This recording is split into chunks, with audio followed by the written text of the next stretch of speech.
All right. CV, so this is a 55-year-old male. He's a referral for muscle invasive bladder cancer.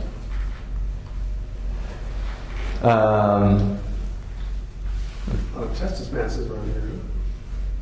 Seems to miss some slides in here. Okay. Well, here we go. So he presented to an outside ER, and this is all by report, with a complaint of gross hematuria. Had been going on for a couple weeks, he said. Decided to head on in, started to develop some clots. So while he was at the outside ER, he was admitted. He had a cystoscopy. TURBT is notable for extensive papillary tumor, both sides of the bladder, involving the trigone. They're unable to identify either ureteral orifice. Pathology came back, high-grade papillary urothelial cancer. They did have muscularis propria invasion. After that TURB, they had bilateral percutaneous nephrostomy tube placed. Why? I assume he had bilateral hydra? He had bilateral hydra. Does that carry a good or poor prognosis? Poor prognosis. Absolutely. Bilateral is even worse. But okay, so you put the perks in not just because he had the hydra, I assume. Yes, sir. What was the creatinine? Creatinine was elevated. I think it was like 3.2, high 2s or low 3s. Incidentally, while they had him in the in lithotomy, they felt his testicles, and he had a simultaneous left orchiectomy for a mass that they were able to feel in his left testicle, and that came back 1.2 centimeter light cell tumor. You had consent for that? I don't know. Well, presumably somebody examined them and found ahead of time you did a twofer that was planned. Huh? That's when he told me the story in clinic when he first came. He said that they didn't know about it.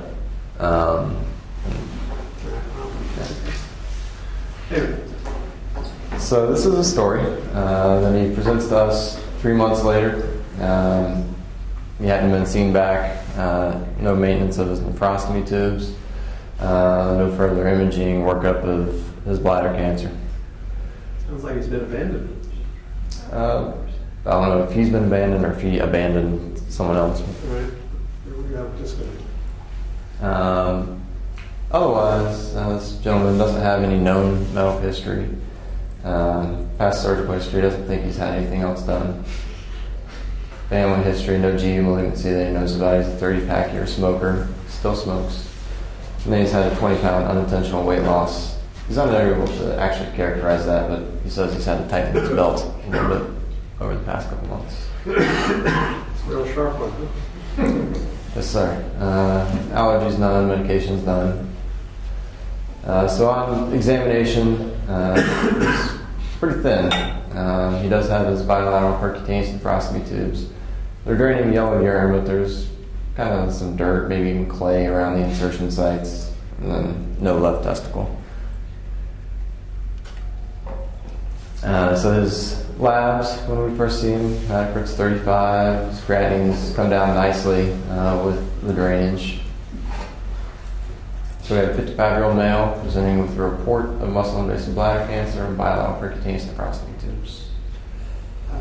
Do we actually know which hospital he came from? Can we get a report, or is that asking too much? We did know where he came from, and we did have a report. What are you looking for specifically? What are you looking for specifically? I'd like to confirm his original path of the resection. Yes, we do have the pathology report, and there is muscle. So if you confirm muscle invasive disease, you don't need to confirm that again. You'd probably like to know a little bit what his ureters look like. You need to know what his creatinine looks like, and you need to stage them.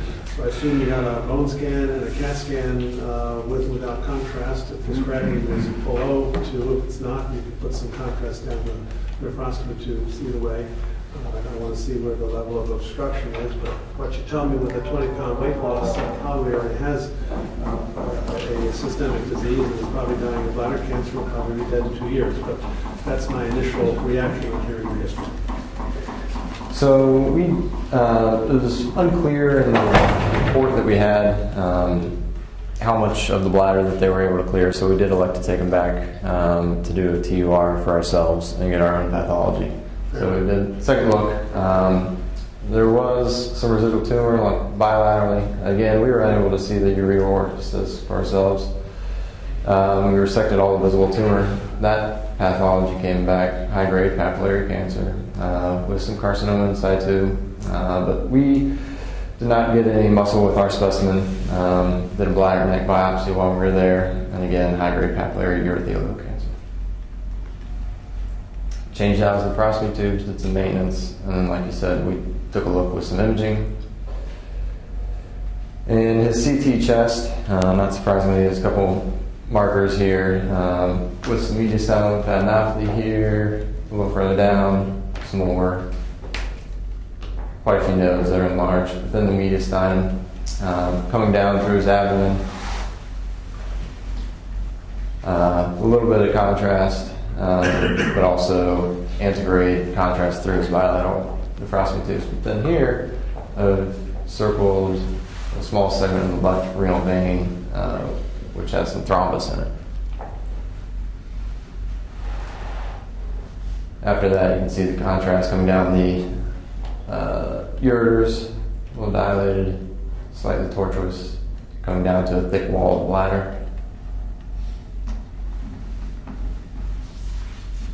Without any drainage into the bladder. So now we have a 55-year-old male, high-grade urothelial carcinoma, obstructive uropathy, mediastinal lymphadenopathy, and a left renal vein thrombus. Well, the high grade alone is enough, and with the obstructive neuropathy, he's got a very poor prognosis, but it doesn't quite add up because you don't normally see mediastinal lymphadenopathy with the bladder cancer, and you certainly don't normally see left renal vein thrombosis.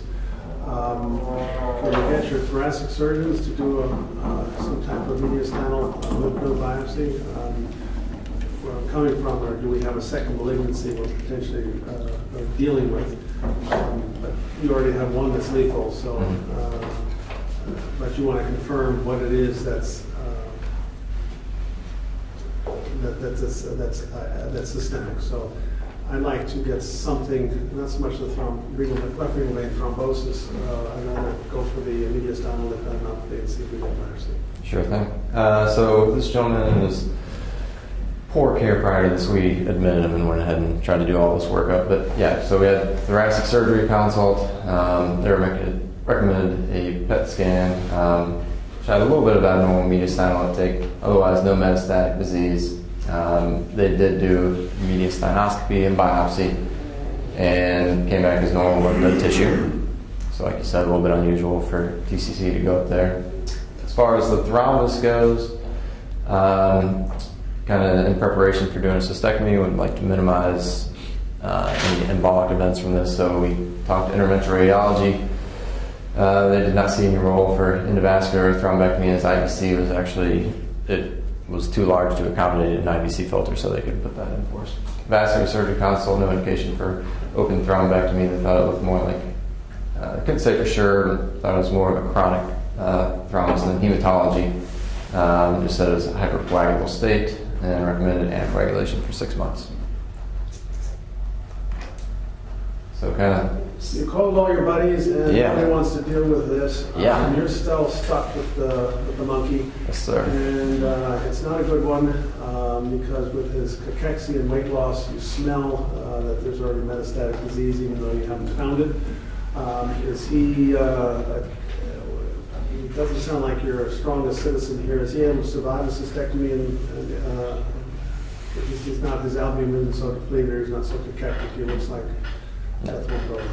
You have not personally confirmed muscle invasive disease, which is worrisome, but you have high-grade disease and you have a path report that does confirm muscle invasive disease. You also have bilateral obstruction, which to me smells bad.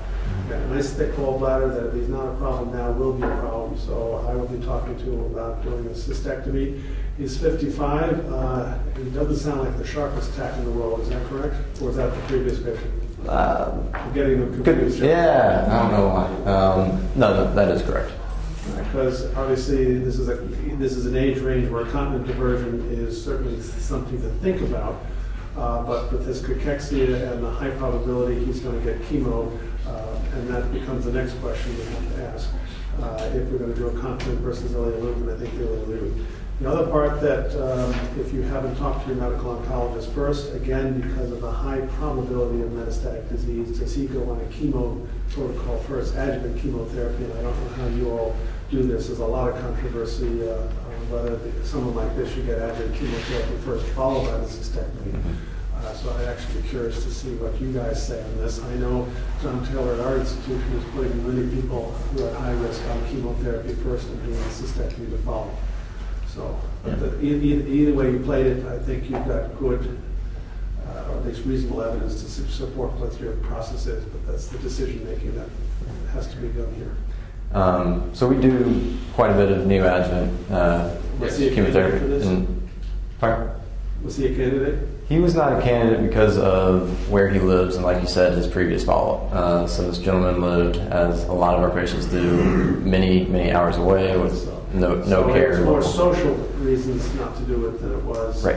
Medical indications. So, and I think he decided to have an ileal loop rather than a continent version. For that exact same reason, we did do an ileal conduit. We were able to do robotic cystectomy with the lymph nodes, and like you said, a conduit. Okay.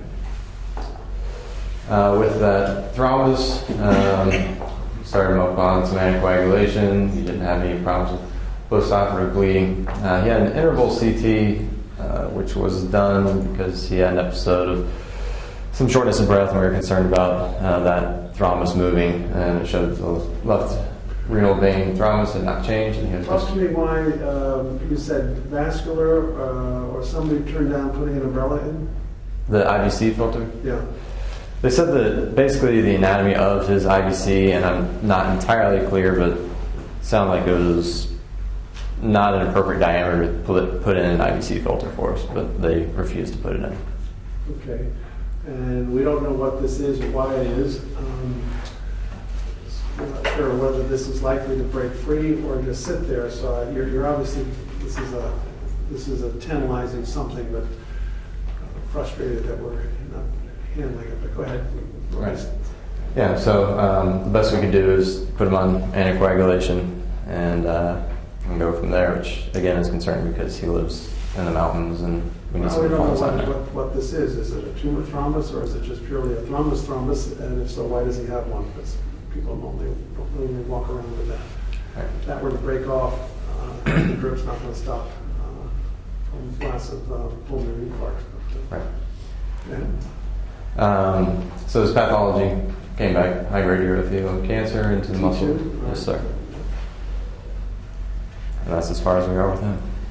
So we still don't know the answer of that Those thrombus. were all negative?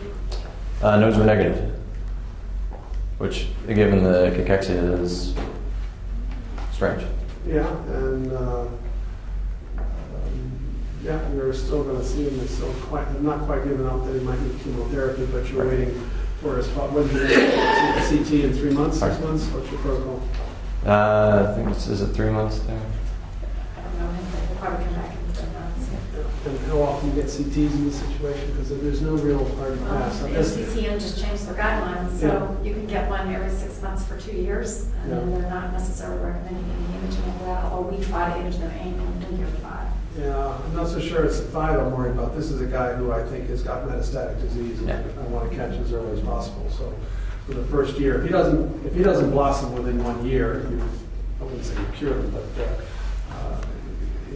it's the likelihood that the chemo drops off dramatically because most of these guys are dead in 2 years. So if it's going to happen, it's going to happen soon, not late. So I'd probably be back in 3 months for CT. Did his creatinine normalize? No, it didn't come all the way down. He was still. What did it end up at 1.8, 1.6? I think it was like 1.6, 1.78. That's what I would project. So he wouldn't get cisplatin. Yeah. Okay. Okay. But there's too many bad prognostics.